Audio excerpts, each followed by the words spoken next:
Sir, I rise to support the bill brought forward by the Honorable Deputy Minister of the Ministry of Finance. Banking is a service of vital importance to industry, commerce, and agriculture. It is concerned with the creation of credit money and its distribution between various users such as industry and agriculture or between institutions and individuals. In fact, the smooth working of a modern economy depends on the proper regulation of credit with which the banks are concerned. The question, therefore, of recruitment of the personnel of banking institutions assumes great importance. The Banking Commission had recommended the establishment of such a commission in its report in 1985. In fact, government have been rather late in bringing forward this very important and necessary piece of legislation. Before nationalization, some of the big commercial banks had made arrangements of their own for recruitment of their staff.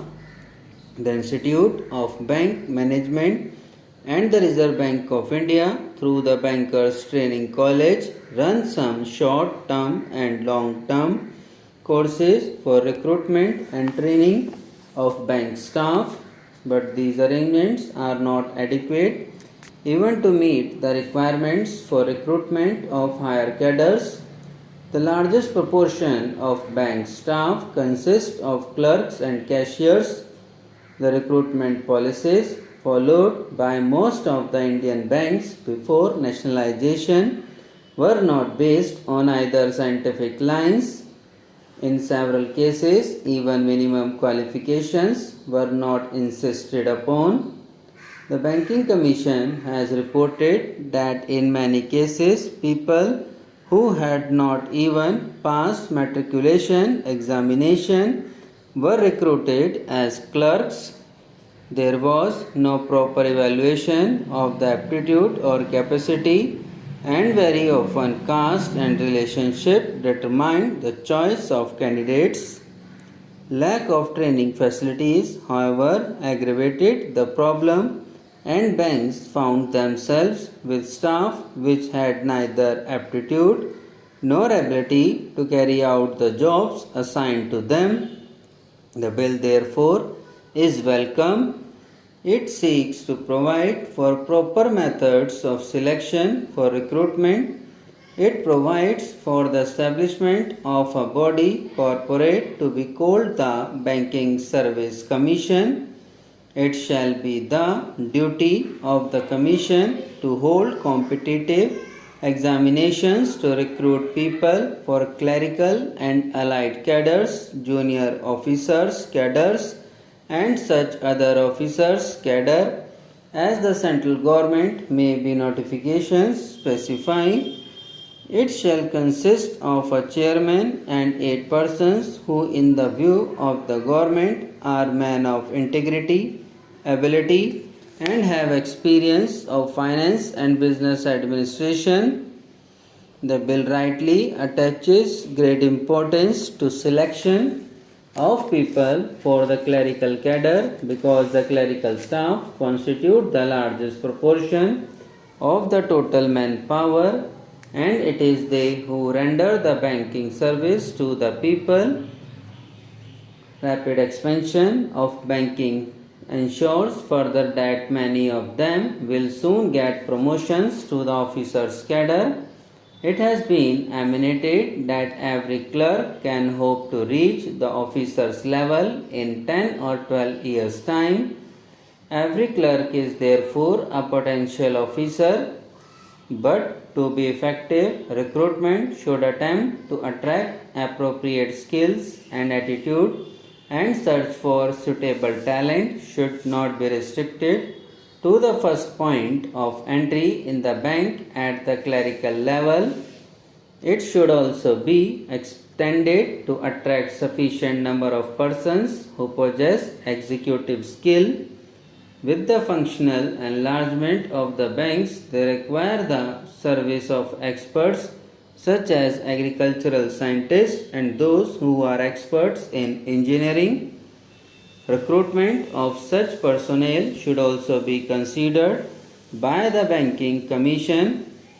A provision in the bill enables the government to increase the proportion of such junior staff from 25% to 33%. In my view, it is a welcome provision. There is a provision that a certain percentage shall be reserved for scheduled caste and scheduled tribes.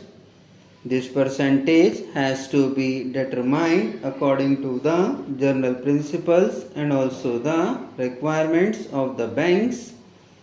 One provision says that the Commission will have certain advisory functions.